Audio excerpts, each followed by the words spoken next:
ಯೋಗಿನಿ ಏಕಾದಶಿ 2026 ಎಲ್ಲ ಪಾಪಗಳಿಂದ ಮುಕ್ತಿ ಪಡೆಯಲು ಮತ್ತು ವಿಷ್ಣುವಿನ ಅನುಗ್ರಹವನ್ನು ಪಡೆಯಲು ಒಂದು ದೈವಿಕ ಅವಕಾಶ. ಸನಾತನ ಧರ್ಮದಲ್ಲಿ ಏಕಾದಶಿ ವ್ರತವನ್ನು ಭಗವಾನ್ ಶ್ರೀಹರಿ ವಿಷ್ಣುವಿನ ಆರಾಧನೆಗಾಗಿ ಅತ್ಯಂತ ಪವಿತ್ರ ಮತ್ತು ಶುಭಕರವೆಂದು ಪರಿಗಣಿಸಲಾಗುತ್ತದೆ. ಪ್ರತಿ ಚಾಂದ್ರಮಾಸದ ಕೃಷ್ಣ ಪಕ್ಷ ಮತ್ತು ಶುಕ್ಲ ಪಕ್ಷದಲ್ಲಿ ಬರುವ ಏಕಾದಶಿ ಭಕ್ತರಿಗೆ ಆಧ್ಯಾತ್ಮಿಕ ಪ್ರಗತಿ ಹಾಗೂ ದೈವಿಕ ಕೃಪೆಯನ್ನು ನೀಡುತ್ತದೆ. ಈ ಎಲ್ಲ ಏಕಾದಶಿಗಳಲ್ಲಿ ಆಷಾಢ ಮಾಸದ ಕೃಷ್ಣ ಪಕ್ಷದಲ್ಲಿ ಬರುವ ಯೋಗಿನಿ ಏಕಾದಶಿ ವಿಶೇಷ ಮಹತ್ವವನ್ನು ಹೊಂದಿದೆ. ಹಿಂದೂ ಶಾಸ್ತ್ರಗಳ ಪ್ರಕಾರ ಯೋಗಿನಿ ಏಕಾದಶಿ ವ್ರತವನ್ನು ಆಚರಿಸುವುದರಿಂದ ತಿಳಿದ ಮತ್ತು ತಿಳಿಯದ ಎಲ್ಲ ಪಾಪಗಳು ನಾಶವಾಗುತ್ತವೆ, ರೋಗಗಳಿಂದ ಮುಕ್ತಿ ಪಡೆಯುತ್ತದೆ ಮತ್ತು ಅಂತಿಮವಾಗಿ ಮೋಕ್ಷ ಪ್ರಾಪ್ತಿಗೆ ದಾರಿ ಸುಗಮವಾಗುತ್ತದೆ ಎಂದು ನಂಬಲಾಗಿದೆ. ಶಾಸ್ತ್ರಗಳು ಹೇಳುವಂತೆ ಯೋಗಿನಿ ಏಕಾದಶಿ ವ್ರತವನ್ನು ಸಂಪೂರ್ಣ ಭಕ್ತಿ ವಿಧಿವಿಧಾನಗಳೊಂದಿಗೆ ಆಚರಿಸುವ ಭಕ್ತರಿಗೆ ಮಹಾಯಜ್ಞಗಳು, ಪವಿತ್ರ ತೀರ್ಥಯಾತ್ರೆಗಳು ಮತ್ತು ದಾನಗಳಿಂದ ದೊರೆಯುವ ಪುಣ್ಯದಷ್ಟೇ ಫಲ ಈ ವ್ರತದಿಂದ ಲಭಿಸುತ್ತದೆ. ಆದ್ದರಿಂದ ಈ ದಿನ ಭಕ್ತರು ಉಪವಾಸ, ನಾಮಸ್ಮರಣೆ, ಧ್ಯಾನ, ಪೂಜೆ ಮತ್ತು ದಾನ ಧರ್ಮಗಳನ್ನು ಆಚರಿಸುತ್ತಾರೆ. ಯೋಗಿನಿ ಏಕಾದಶಿ 2026 ಯಾವಾಗ? ಪಂಚಾಂಗದ ಪ್ರಕಾರ ಯೋಗಿನಿ ಏಕಾದಶಿ ವ್ರತವನ್ನು ಶುಕ್ರವಾರ 10 ಜುಲೈ 2026 ಆಚರಿಸಲಾಗುತ್ತದೆ. ಏಕಾದಶಿ ತಿಥಿ ಆರಂಭ 10 ಜುಲೈ 2026 ಬೆಳಗ್ಗೆ 8:16 ಗಂಟೆಗೆ. ಏಕಾದಶಿ ತಿಥಿ ಅಂತ್ಯ 11 ಜುಲೈ 2026 ಬೆಳಗಿನ ಜಾವ 5:22 ಗಂಟೆಗೆ. ಹಿಂದೂ ಸಂಪ್ರದಾಯದ ಪ್ರಕಾರ ಸೂರ್ಯೋದಯದ ಸಮಯದಲ್ಲಿ ಇರುವ ತಿಥಿಗೆ ವಿಶೇಷ ಮಹತ್ವ ನೀಡಲಾಗುತ್ತದೆ. ಆದ್ದರಿಂದ 10 ಜುಲೈ 2026 ಯೋಗಿನಿ ಏಕಾದಶಿಯನ್ನು ಆಚರಿಸಲಾಗುತ್ತದೆ.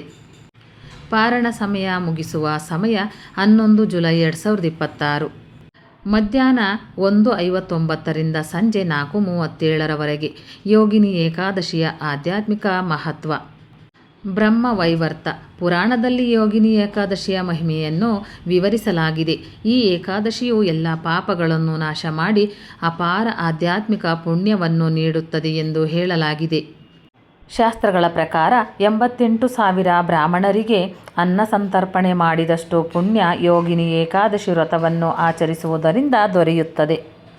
ಬ್ರಹ್ಮ ವೈವರ್ತ ಪುರಾಣದಲ್ಲಿ ಹೀಗೆ ಹೇಳಲಾಗಿದೆ: ಅಷ್ಟಾಶೀತಿಸಹಸ್ರಾಣಿ ದ್ವಿಜಾನ್ ಭೋಜಯತೆ ತು ಯಃ ತತ್ಫಲಂ ಸಮವಾಪ್ನೋತಿ ಯೋಗಿನಿ ವ್ರತ ಕೃತ್ ನರಃ. ಅರ್ಥ: ಯೋಗಿನಿ ಏಕಾದಶಿ ವ್ರತವನ್ನು ಆಚರಿಸುವ ವ್ಯಕ್ತಿಗೆ 88,000 ಬ್ರಾಹ್ಮಣರಿಗೆ ಅನ್ನದಾನ ಮಾಡಿದಷ್ಟು ಪುಣ್ಯ ದೊರೆಯುತ್ತದೆ. ಈ ಪವಿತ್ರ ವ್ರತವು ಎಲ್ಲ ಪಾಪಗಳನ್ನು ನಾಶ ಮಾಡಿ ಅಪಾರ ಆಧ್ಯಾತ್ಮಿಕ ಫಲವನ್ನು ನೀಡುತ್ತದೆ. ಧಾರ್ಮಿಕ ನಂಬಿಕೆಯ ಪ್ರಕಾರ ಈ ವ್ರತವು ಕೇವಲ ಪಾಪಗಳಿಂದ ಮುಕ್ತಿಯನ್ನು ಮಾತ್ರ ನೀಡುವುದಿಲ್ಲ, ಜೀವನದಲ್ಲಿ ಸುಖ, ಸಮೃದ್ಧಿ, ಉತ್ತಮ ಆರೋಗ್ಯ ಮತ್ತು ಮನಃಶಾಂತಿಯನ್ನು ಸಹ ನೀಡುತ್ತದೆ. ಭಗವಾನ್ ವಿಷ್ಣುವಿನ ಕೃಪೆಯಿಂದ ಜೀವನದ ಅಡೆತಡೆಗಳು ದೂರವಾಗಿ ಧರ್ಮ, ಅರ್ಥ, ಕಾಮ ಮತ್ತು ಮೋಕ್ಷಗಳ ಸಾಧನೆಗೆ ಮಾರ್ಗದರ್ಶನ ದೊರೆಯುತ್ತದೆ. ಯೋಗಿನಿ ಏಕಾದಶಿ ವ್ರತ ಪೂಜಾ ವಿಧಾನ. ಯೋಗಿನಿ ಏಕಾದಶಿಯ ದಿನ ಬ್ರಹ್ಮ ಮುಹೂರ್ತದಲ್ಲಿ ಎದ್ದು ಪವಿತ್ರ ಸ್ನಾನ ಮಾಡಿ ಉಪವಾಸದ ಸಂಕಲ್ಪ ಮಾಡಬೇಕು. ನಂತರ ಪೂಜಾ ಸ್ಥಳದಲ್ಲಿ ಭಗವಾನ್ ವಿಷ್ಣು ಮತ್ತು ಮಹಾಲಕ್ಷ್ಮಿಯ ಮೂರ್ತಿ ಅಥವಾ ಚಿತ್ರವನ್ನು ಇಟ್ಟು ಭಕ್ತಿ ಭಾವದಿಂದ ಪೂಜೆ ಮಾಡಬೇಕು. ಪೂಜೆಯಲ್ಲಿ ಈ ಕೆಳಗಿನ ವಸ್ತುಗಳನ್ನು ಅರ್ಪಿಸಬೇಕು: ಧೂಪ, ತುಪ್ಪದ ದೀಪ, ನೈವೇದ್ಯ, ಹಳದಿ ಬಣ್ಣದ ಹೂಗಳು, ಹಳದಿ ಬಣ್ಣದ ವಸ್ತುಗಳು, ಋತು ಸಂಬಂಧಿತ ಹಣ್ಣುಗಳು. ಭಗವಾನ್ ವಿಷ್ಣುವಿನ ಮುಂದೆ ತುಪ್ಪದ ದೀಪ ಹಚ್ಚಿ ಆರತಿ ಮಾಡಬೇಕು. ಈ ದಿನ ವಿಷ್ಣು ಸಹಸ್ರನಾಮ ಪಾರಾಯಣ ಮಾಡುವುದು ಹಾಗೂ ಏಕಾದಶಿ ವ್ರತ ಕಥೆ ಹೇಳುವುದು ಅತ್ಯಂತ ಫಲಪ್ರದವೆಂದು ಪರಿಗಣಿಸಲಾಗಿದೆ. ಭಕ್ತರು ತಮ್ಮ ಸಾಮರ್ಥ್ಯ ಮತ್ತು ಕುಟುಂಬ ಸಂಪ್ರದಾಯದ ಪ್ರಕಾರ ನಿರ್ಜಲ ಉಪವಾಸ, ಕೇವಲ ನೀರಿನ ಉಪವಾಸ ಅಥವಾ ಫಲಹಾರ ಸೇವಿಸಿ ಉಪವಾಸ ಆಚರಿಸಬಹುದು. ಜೊತೆಗೆ ರಾತ್ರಿ ಜಾಗರಣೆ ಮಾಡಿ ಭಜನೆ, ಕೀರ್ತನೆ ಮತ್ತು ದೇವರ ನಾಮಸ್ಮರಣೆ ಮಾಡುವುದು ಅತ್ಯಂತ ಶುಭಕರವೆಂದು ಹೇಳಲಾಗಿದೆ. ಉಪವಾಸದ ವೇಳೆ ಪಾಲಿಸಬೇಕಾದ ಪ್ರಮುಖ ನಿಯಮಗಳು. ಯೋಗಿನಿ ಏಕಾದಶಿ ಕೇವಲ ಪೂಜೆಯ ದಿನವಲ್ಲ, ಅದು ಚಿಂತನೆ, ಮಾತು ಮತ್ತು ಕರ್ಮಗಳಲ್ಲಿ ಶುದ್ಧತೆಯನ್ನು ತರಲು ಸಹಾಯಕವಾಗುವ ಪವಿತ್ರ ದಿನವಾಗಿದೆ. ಆದ್ದರಿಂದ ಭಕ್ತರು ಈ ನಿಯಮಗಳನ್ನು ಪಾಲಿಸಬೇಕು.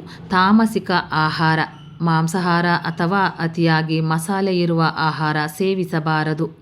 ಸುಳ್ಳು ಮಾತನಾಡಬಾರದು. ಕೋಪ, ಜಗಳ ಮತ್ತು ಕಠಿಣ ಮಾತುಗಳನ್ನು ತಪ್ಪಿಸಬೇಕು. ಅನಗತ್ಯ ಮಾತುಗಳನ್ನು ಬಿಟ್ಟು ಆಧ್ಯಾತ್ಮಿಕ ಚಿಂತನೆಗೆ ಸಮಯ ನೀಡಬೇಕು. ಭಗವಾನ್ ವಿಷ್ಣುವಿನ ನಾಮಜಪ ಮಾಡಬೇಕು.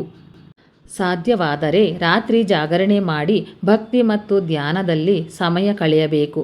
ಯೋಗಿನಿ ಏಕಾದಶಿಯಲ್ಲಿ ದಾನ ಧರ್ಮದ ಮಹತ್ವ. ಸನಾತನ ಧರ್ಮದಲ್ಲಿ ದಾನವನ್ನು ಧರ್ಮದ ಪ್ರಮುಖ ಸ್ತಂಭಗಳಲ್ಲಿ ಒಂದೆಂದು ಪರಿಗಣಿಸಲಾಗಿದೆ. ಶಾಸ್ತ್ರಗಳ ಪ್ರಕಾರ ದಾನ ಎಂದರೆ ಕೇವಲ ವಸ್ತುಗಳನ್ನು ಕೊಡುವುದಲ್ಲ, ಅದು ಕರುಣೆ, ಸೇವೆ ಮತ್ತು ನಿಸ್ವಾರ್ಥ ಭಾವನೆಯ ಅಭಿವ್ಯಕ್ತಿಯಾಗಿದೆ. ಏಕಾದಶಿಯಂತಹ ಪವಿತ್ರ ದಿನದಲ್ಲಿ ಮಾಡಿದ ದಾನವು ಅನೇಕ ಪಟ್ಟು ಪುಣ್ಯವನ್ನು ನೀಡುತ್ತದೆ. ಯೋಗಿನಿ ಏಕಾದಶಿಯಂದು ಈ ಕೆಳಗಿನ ದಾನಗಳನ್ನು ಮಾಡುವುದು ವಿಶೇಷವಾಗಿ ಶುಭಕರವೆಂದು ಪರಿಗಣಿಸಲಾಗಿದೆ. ಅನ್ನದಾನ, ಹಣ್ಣುಗಳು ಮತ್ತು ಸಿಹಿ ತಿಂಡಿಗಳು, ನೀರಿನಿಂದ ತುಂಬಿದ ಮಣ್ಣಿನ ಮಡಿಕೆಗಳು, ಬಡವರು ಮತ್ತು ಅಗತ್ಯವಿರುವವರಿಗೆ ಊಟದ ವ್ಯವಸ್ಥೆ. ಶಾಸ್ತ್ರಗಳ ಪ್ರಕಾರ ದಾನ ಧರ್ಮದ ಮಹಿಮೆ. ಭಾರತೀಯ ಸಂಸ್ಕೃತಿಯಲ್ಲಿ ದಾನ ಧರ್ಮಕ್ಕೆ ಸದಾ ಅತ್ಯುನ್ನತ ಸ್ಥಾನ ನೀಡಲಾಗಿದೆ. ದಾನದ ಮಹತ್ವವನ್ನು ಹೀಗೆ ವಿವರಿಸಿದ್ದಾರೆ. ದಾನದಿಂದ ಎಲ್ಲ ಜೀವಿಗಳು ನಮ್ಮವರಾಗುತ್ತಾರೆ. ದಾನದಿಂದ ಶತ್ರುತ್ವವು ನಾಶವಾಗುತ್ತದೆ. ಅಪರಿಚಿತರೂ ಸಹ ನಮ್ಮ ಬಂಧುಗಳಾಗುತ್ತಾರೆ ಮತ್ತು ದಾನವು ಜೀವನದ ಎಲ್ಲ ಕಷ್ಟಗಳನ್ನು ನಿವಾರಿಸುವ ಶಕ್ತಿಯನ್ನು ಹೊಂದಿದೆ. ನಾವು ಹಸಿದವರಿಗೆ ಅನ್ನ ನೀಡಿದಾಗ, ದಾಹಗೊಂಡವರಿಗೆ ನೀರು ನೀಡಿದಾಗ ಅಥವಾ ಅಸಹಾಯಕರಿಗೆ ಸಹಾಯ ಮಾಡಿದಾಗ ಆ ಸೇವೆ ನೇರವಾಗಿ ದೇವರನ್ನು ತಲುಪುತ್ತದೆ. ಯೋಗಿನಿ ಏಕಾದಶಿಯಂದು ಅನ್ನದಾನದ ಪುಣ್ಯ. ಶಾಸ್ತ್ರಗಳಲ್ಲಿ ಅನ್ನದಾನವನ್ನು ಎಲ್ಲ ದಾನಗಳಲ್ಲಿ ಶ್ರೇಷ್ಠವೆಂದು ಪರಿಗಣಿಸಲಾಗಿದೆ. ಏಕೆಂದರೆ ಅನ್ನವೇ ಜೀವನದ ಆಧಾರವಾಗಿದೆ. ಯೋಗಿನಿ ಏಕಾದಶಿಯಂತಹ ಪವಿತ್ರ ಸಂದರ್ಭದಲ್ಲಿ ಹಸಿದ, ಬಡವ, ದಿವ್ಯಾಂಗ ಮತ್ತು ಅಗತ್ಯವಿರುವ ಜನರಿಗೆ ಊಟ ನೀಡುವುದು ಅತ್ಯಂತ ಪುಣ್ಯದ ಕಾರ್ಯವೆಂದು ಹೇಳಲಾಗಿದೆ. ಈ ಪವಿತ್ರ ದಿನದಂದು ನಾರಾಯಣ ಸೇವಾ ಸಂಸ್ಥಾನದ ಮೂಲಕ ಬಡ, ಅಸಹಾಯ, ವಂಚಿತ ಮತ್ತು ಅಗತ್ಯವಿರುವ ಮಕ್ಕಳಿಗೆ ಆಹಾರ ಒದಗಿಸುವ ಸೇವಾ ಕಾರ್ಯದಲ್ಲಿ ಭಾಗವಹಿಸಿ ನಿಸ್ವಾರ್ಥ ಸೇವೆಯ ಮೂಲಕ ಭಗವಾನ್ ವಿಷ್ಣುವಿನ ಆಶೀರ್ವಾದ ಪಡೆಯಲು ಭಕ್ತರು ಪ್ರೋತ್ಸಾಹಿಸಲಾಗುತ್ತದೆ. ಯೋಗಿನಿ ಏಕಾದಶಿಯು ಆತ್ಮಶುದ್ಧಿ, ಭಕ್ತಿ, ಶಿಸ್ತು ಮತ್ತು ಸೇವೆಯ ಪವಿತ್ರ ಹಬ್ಬವಾಗಿದೆ. ಈ ವ್ರತವು ಭಕ್ತರಿಗೆ ಭಗವಾನ್ ವಿಷ್ಣುವಿನ ಕೃಪೆ ಪಡೆಯಲು, ಪಾಪಗಳಿಂದ ಮುಕ್ತಿ ಹೊಂದಲು ಮತ್ತು ದಾನ ಧರ್ಮದ ಮೂಲಕ ಸಾಮಾಜಿಕ ಜವಾಬ್ದಾರಿಯನ್ನು ನಿರ್ವಹಿಸಲು ಒಂದು ಸುವರ್ಣಾವಕಾಶವನ್ನು ಒದಗಿಸುತ್ತದೆ. ಶ್ರದ್ಧೆ, ಭಕ್ತಿ ಮತ್ತು ನಿಷ್ಠೆಯಿಂದ ಈ ವ್ರತವನ್ನು ಆಚರಿಸಿದರೆ ಅದು ಆಧ್ಯಾತ್ಮಿಕ ಪ್ರಗತಿ, ಸುಖ, ಸಮೃದ್ಧಿ ಮತ್ತು ಆಂತರಿಕ ಶಾಂತಿಯ ಮಾರ್ಗವನ್ನು ಸುಗಮಗೊಳಿಸುತ್ತದೆ. ಸ್ನೇಹಿತರೆ, ಈ ಮಾಹಿತಿ ನಿಮಗೆ ಇಷ್ಟವಾಗಿದ್ದಲ್ಲಿ ಇನ್ನೂ ಹೆಚ್ಚಿನ ಮಾಹಿತಿಗಾಗಿ ಲೈಕ್ ಮಾಡಿ, ಶೇರ್ ಮಾಡಿ, ಚಾನಲ್ಗೆ ಸಬ್ಸ್ಕ್ರೈಬ್ ಮಾಡಿ. ಧನ್ಯವಾದಗಳು.